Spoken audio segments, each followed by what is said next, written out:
नमस्ते सदावत्सले मातृभूमि। भारत की बात सुनाता हूं।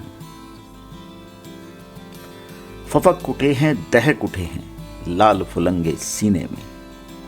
फफक उठे हैं, दहक उठे हैं लाल फुलंगे सीने में। हमको प्यारे रास न आया ऐसे घुट घुट जीने में। कलम चली है कलम चलेगी, हल्के में मत लेना जी। कलम चली है कलम चलेगी, हल्के में मत लेना जी। खुलकर जब तलवार चलेगी, फिर इल्जाम न देना जी। भारत की बात सुनाता हूं। चैनल पर युद्ध महाभीषण होगा कि इस 7वीं कड़ी से सीरीज के अगले पड़ाव में जाने से पहले सीरीज का शीर्षक आज से पूरा लिखा जाएगा। याचना नहीं अब रण होगा, युद्ध महाभीषण होगा। मेरी सीरीज देख रहे सभी माताओं, बहनों, युवाओं, भाइयों को मैं हृदय से धन्यवाद करता हूं। वीडियो पर आपके कमेंट्स और गूगल लिंक पर मिलने वाले संदेश हमारी पूरी टीम का उत्साहवर्धन करते हैं। देश में फैल रही अस्थिरता का अंत करने के लिए इस सीरीज का आगाज किया गया है। याचना नहीं अब रण होगा, युद्ध महाभीषण होगा। प्लासी की लड़ाई में जितने लोग मैदान में लड़ रहे थे, उससे ज्यादा लोग मैदान के बाहर खड़े होकर तमाशा देख रहे थे। लड़ाई का परिणाम सुनने की प्रतीक्षा कर रहे थे। देश के भाग्य का निर्णय होने जा रहा था, मगर उस निर्णय में सारा देश शामिल नहीं था। विदेश मंत्री के नाते मैं अफगानिस्तान गया था। आपको सुनकर ताज्जुब होगा। अफगानिस्तान के अपने मेजबानों से मैंने कहा, मैं गजनी जाना चाहता हूं, गजनी। पहले वो मेरी बात उनकी समझ में नहीं आई। कहने लगे गजनी तो कोई टूरिस्ट स्पॉट नहीं है,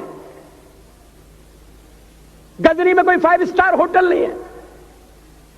गजनी में आप जाकर क्या करेंगे, गजनी में आप जाकर क्या देखेंगे? मैं उन्हें पूरी बात नहीं बता सकता था। मेरे हृदय में कहीं गजनी कांटे की तरह से चुभ रहा है। जब से मैंने गजनी से आए एक लुटेरे की कथा पढ़ी है और किशोरावस्था में पढ़ी है, मैं देखना चाहता था वो गजनी कैसा है। आपको सुनकर ताज्जुब होगा, महमूद गजनी का अफगानिस्तान के इतिहास में कोई स्थान नहीं है।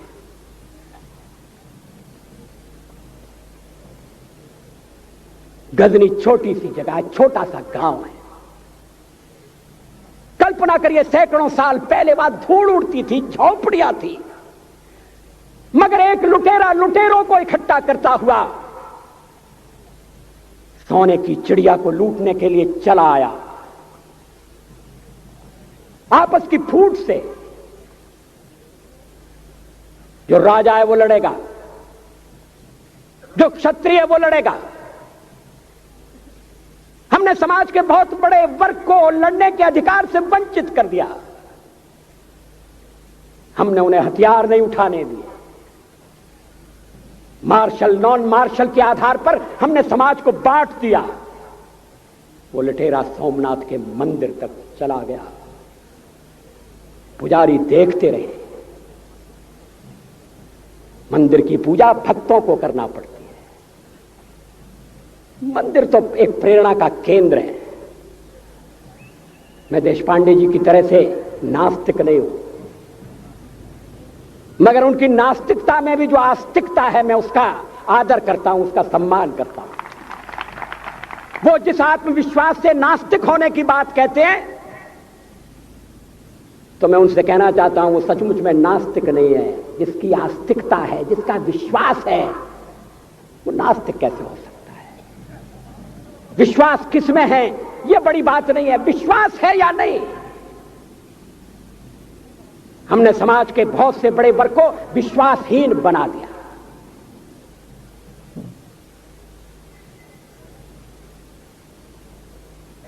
लोगों ने हथियार नहीं उठाए, वेद पढ़ने के दरवाजे बंद कर दिए। इसलिए हम पादाक्रांत हुए। अफगानिस्तान में मैंने एक बात और देखी। मुझे जिस होटल में ठहराया गया उसका नाम था कनिष्क। अफगानिस्तान एक मुस्लिम देश है। मुझे बड़ा ताज्जुब हुआ। मैंने कहा कनिष्क यहां कहां से आया? तो मेरे साथ अफगानिस्तान के विदेश मंत्री थे। मैंने कहा कनिष्क आपका कौन लगता है? कनिष्क से आपका क्या संबंध है? कहने लगे कनिष्क हमारा पूर्वज है, कनिष्क हमारा पुरखा है। He was one of our forefathers। मैंने कहा तब तो हमारे आपके पुरखे एक हैं। अफगानिस्तान के लोगों ने उपासना पद्धति बदली है, संस्कृति नहीं बदली। आज के भारत के परिवेश में यह सुनने के बाद थोड़ा विचित्र लगता है। हमारे यहां तो धर्मांतरण के साथ राष्ट्रांतरण होता है, ऐसा दृश्य दिखाई देता है। पड़ोसी देशों में ऐसा नहीं हुआ। अभी राम जन्मभूमि का मामला चल रहा है। एक विदेशी आए, कहने लगे राम जन्मभूमि का क्या झगड़ा है?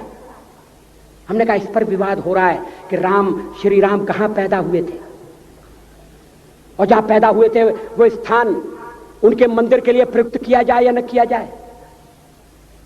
वो इंडोनेशिया से आए थे, वो मुसलमान है। कहने लगे हम तो समझते थे कि राम के लिए सारे भारत में आदर होगा, सम्मान होगा। हमने कहा ये आपने कैसे समझा? कहने लगे आप तो इंडोनेशिया आ चुके हैं। इंडोनेशिया में बहुत से लोगों ने इस्लाम स्वीकार कर लिया, मगर श्री राम को विस्मृत नहीं किया, श्री राम को भुलाया नहीं। इंडोनेशिया के बाली द्वीप में 1 महीने रामायण की लीला होती है। मैं उस समारोह में जा चुका हूं। उस समय भी विदेश मंत्री मेरे पास बैठे थे। मैंने कहा ये रामायण ये क्या हो रहा है? मैंने कहा एक्सीलेंसी ये मंच पर क्या हो रहा है? कहने लगे एक्सीलेंसी आपको पता होना चाहिए। हमने कहा मुझे तो पता है मगर मैं जानना चाहता हूं। कहने लगे ये रामायण है, ये राम है, ये लक्ष्मण है, ये सीता है। हमने कहा इनसे आपका क्या संबंध है? आप तो मुसलमान हैं। कहने लगे हमारा संबंध बहुत पुराना है, हमारा तब का संबंध है जब हम मुसलमान नहीं हुए थे।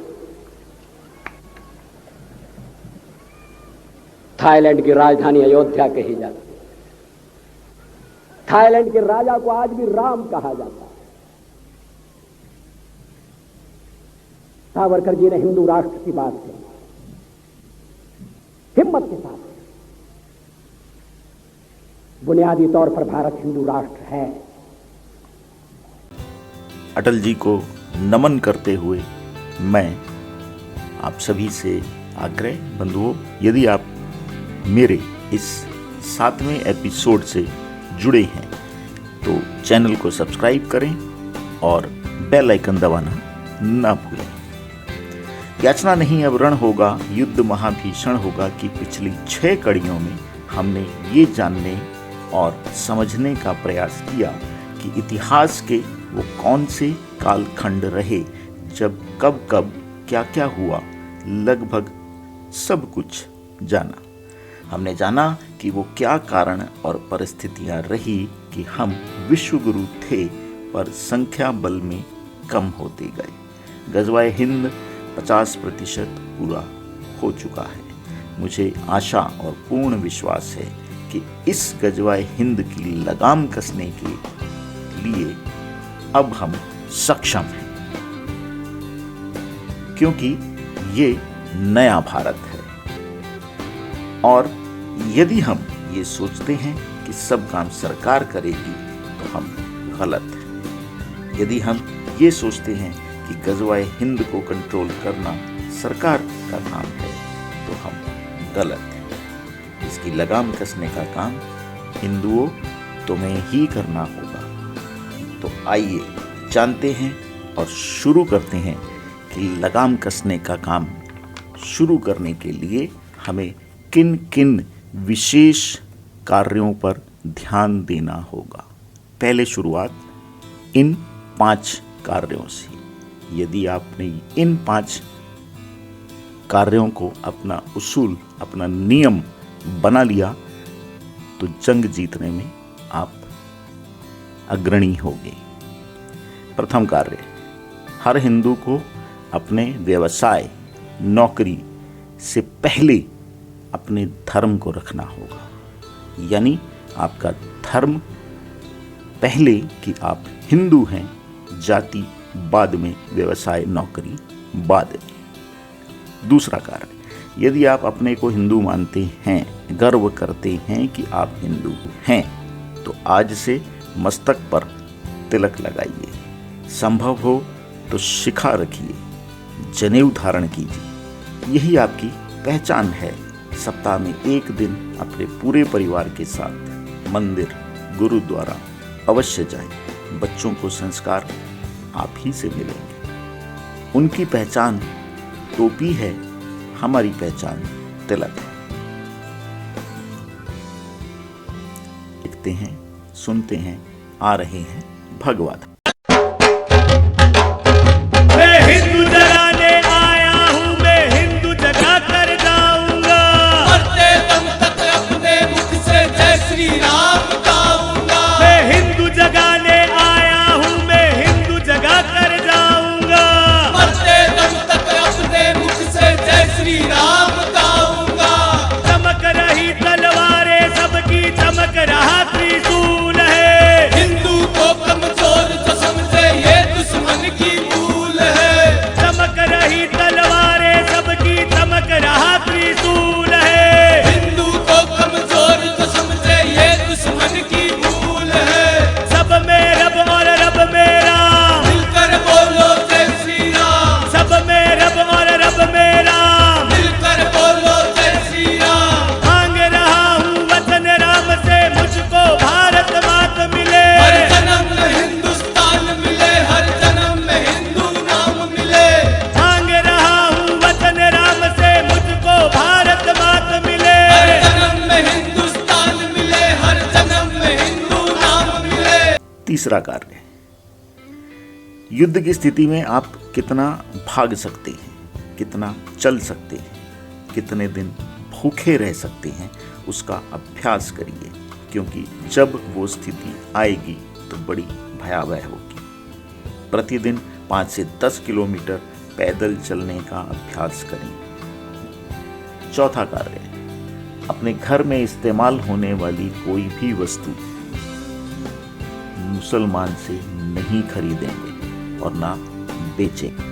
दोस्तों, यदि दुश्मन की कमर तोड़नी हो तो उसके आर्थिक पक्ष पर आघात होना चाहिए, ऐसा चाणक्य ने भी कहा है, पर हम समझ नहीं पाए। अब कर लीजिए। नेहा त्यागी इस वीडियो के जरिए हिंदुइज्म और हिंदुत्व पर बहुत अच्छा संदेश दे रही हैं। आइए देखते हैं।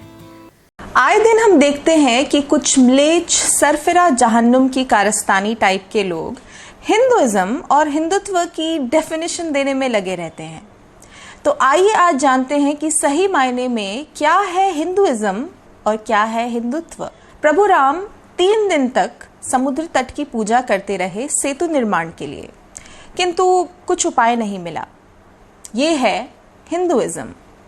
पर उन्हीं श्री राम ने जब धनुष उठाया और बाण चढ़ाया, तब समुद्र देवता त्राही त्राही करते हुए श्री के चरणों में आ गिरे। ये है हिंदुत्व।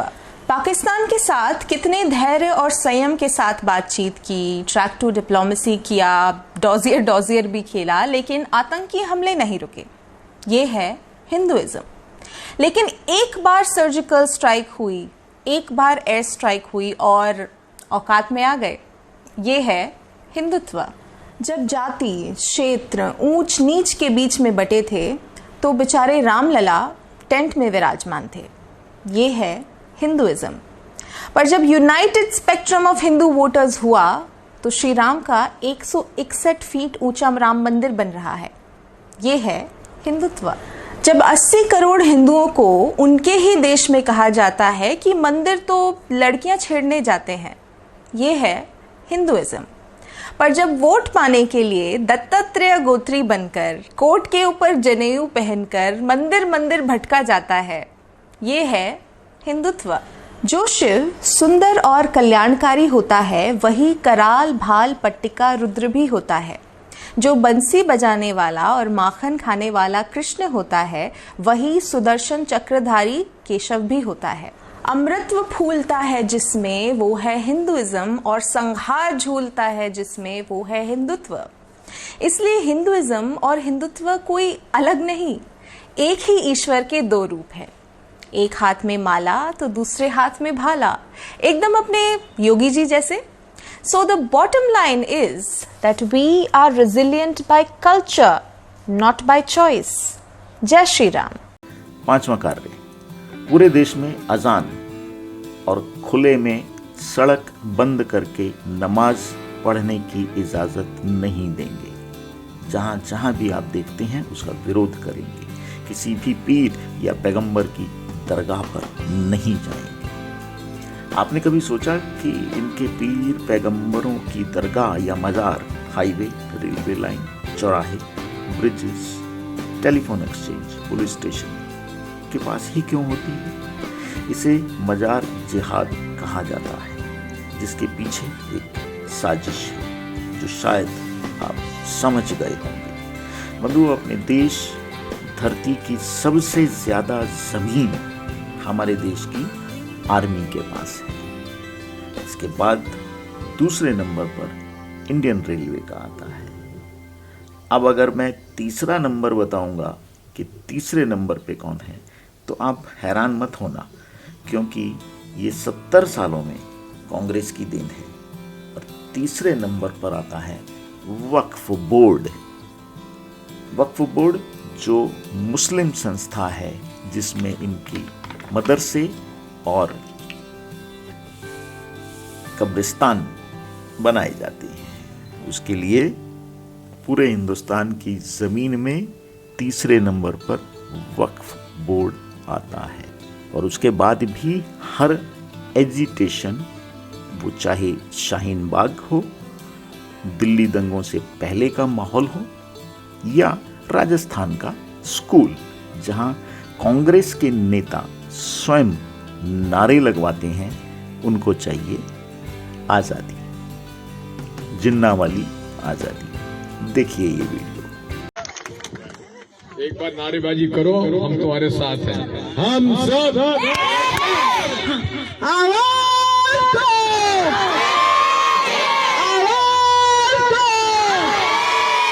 हमें क्या चाहिए, हम लेके रहेंगे। तुम कुछ भी कर लो, तुम गोली चला लो, तुम जेल में डालो, हम नहीं रुकेंगे। अरे सुन ले मोदी, अरे सुन ले योगी, ये भीख नहीं है, ये हक हमारा, हम लेके रहेंगे। वो नेहरू वाली, अशफाक वाली, वो गांधी वाली, वो प्यारी प्यारी, वो भगत सिंह की, हम लेके रहेंगे। जरा जोर से बोलो, जरा चीख के बोलो, जरा जोर से बोलो, हम लेके रहेंगे। है हक हमारा, हम नहीं रुकेंगे, हम नहीं थकेंगे। मेरे कफन पे लिखना, मेरे खून से लिखना, मेरे कफन पे लिखना, मेरे खून से लिखना, मेरे दिल पे लिखना, हम लेके रहेंगे, हम लेके रहेंगे। दोस्तों, ये जुम्मा का जुम्मा एक दिन बहुत भारी पड़ेगा। भारत की बात सुनाता हूँ चैनल पर। याचना नहीं अब रण होगा, युद्ध महाभीषण होगा कि इस 7वीं कड़ी में हम जैसे जैसे आगे बढ़ रहे हैं और ये जानने का प्रयास कर रहे हैं कि देश भर में अविश्वास और अस्थिरता क्यों बढ़ रही है, उसी कड़ी में आज आपको इस मुस्लिम समाज की एक बहुत ही प्रचलित प्रथा, जिसका लाभ उठाकर ये हिंदुओं को बेवकूफ बनाते हैं और उनसे दोस्ती भी कर लेते हैं, उस प्रथा को कहते हैं अल तकिया। जी, अल तकिया यानी अल तकिया के अनुसार यदि इस्लाम के प्रचार प्रसार अथवा अपनी जान को बचाव के लिए किसी भी प्रकार का झूठ बोलना, धोखा देना, अपने वादे से मुकर जाना, काफिरों का विश्वास जीतना और उन पर घात लगाकर पीछे से हमला करना, यहाँ तक कि कुरान की झूठी कसम खाना सब जायज है और ये अल्लाह का फरमान है। अल तकिया के लिए कुरान और हदीस में कई बातें कही गई हैं, जिसका अनुरूप ये है। कुरान 16:106, 3:28, 40:28, 2:225, 3:54, 8:17 पर आपको मिलेगा। और बुखारी में 52, 269, 49, 857, 84, 64, 55 और 50, 669। कुरान के अनुसार मीठी मीठी बातें करो, झूठ बोलो, काफिर के फेवर में बातें करो। जब भी इस्लाम पर ऐसा खतरा आ जाए कि तुम कुछ ना कर सको, तो ऐसा व्यवहार करो कि तुम काफिरों के दोस्त हो, तुम भी वही हो। हदीस के अनुसार जिहाद के लिए अगर तुम झूठ भी बोलते हो तो अल्लाह तुम्हें माफ करेगा। और इतिहास में अनेकों उदाहरण मिल जाएंगे जब मुसलमान राजाओं ने या सेनापतियों ने अल तकिया का सहारा लिया। इतिहास साक्षी है और मैं अपनी पहली कड़ी से ये कहता आ रहा हूं कि इस खून में ही दोष है। इन्हें जो पढ़ाया जा रहा है उस मुकद्दस कुरान से और इनके मौलवियों में दोष है।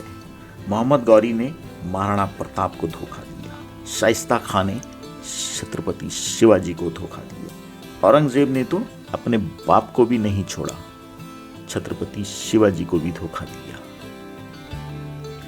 क्या क्या सुनाऊं आपको दर्दे वतन कहानियां, जिंदा चिता में चल गई 14,000 रानियां।